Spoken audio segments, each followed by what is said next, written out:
Hello sir, you I ಅಂದ್ರೆ ಏನು? ನಿಮ್ಮ ಅರ್ಥದಲ್ಲಿ ಯು ಐ ಅಂದ್ರೆ ಏನು? ಫ್ಯಾನ್ ಆಗಿ ಕೇಳ್ತಾ ಇದ್ರ ಅಥವಾ ಮೂವಿ ನೋಡಿ ಕೇಳ್ತಾ ಇದ್ರ? ಫ್ಯಾನ್ ಆಗಿ ಫ್ಯಾನ್ ಆಗಿ ಫ್ಯಾನ್ ಆಗಿ ಕೇಳ್ತಾ ಇದ್ರ. ಯು ಐ ಅಂದರೆ ಯು ಅಂದ್ರೆ ನೀವು, ಐ ಅಂದ್ರೆ ನಾನು. ಸೀಕ್ವೆನ್ಸ್ ಇಷ್ಟೇ. Okay sir. ನೀವು ತಿಳ್ಕೊಂಡ್ರೆ ಎಲ್ಲ ಇದೆ, ಅದು ನಿಮ್ಗೆ ಬಿಟ್ಟಿದ್ದು. ಓಕೆ, ಎಷ್ಟು ಶೋ ನೋಡ್ತಾ ಇದ್ದೀರಾ ಈ ಬೆಳಗ್ಗೆ? ಮೋಸ್ಟ್ಲಿ ಒಂದು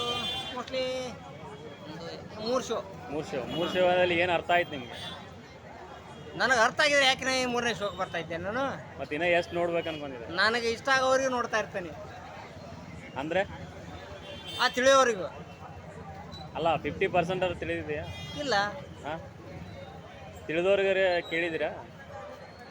ತಿಳಿದಿರೋರಿಗೆ ಕೇಳಿದ್ದೀರಾ ಅಂತ? ಇಲ್ಲ, ಅವ್ರು ತಿಳಿದಿರೋರು ಯಾರು ಹೇಳ್ಬೇಕಲ್ಲ, ಅವ್ರು ಹೇಳಿದ್ರೆ ತಾನೇ ಗೊತ್ತಾಗೋದು. ಮತ್ತೆ ಹೆಂಗೆ? ಇಲ್ಲ ನಾವು ಉಪೇಂದ್ರ ಮೂವಿ ನೋಡಬೇಕು ಅಂದರೆ ಅಲ್ಲಿ ಏನಿರುತ್ತೆ ಅಂದರೆ ನೀವ ನಾನು. ಇವನಿಗೆ ಉಪೇಂದ್ರ ಮಾಡೋಕ್ಕೆ ಕೆಲಸ ಇಲ್ಲ, ಇಂಥ ಎಲ್ಲ ಪಿಕ್ಚರ್ ಮಾಡ್ತಾರೆ. ಹಾಂ,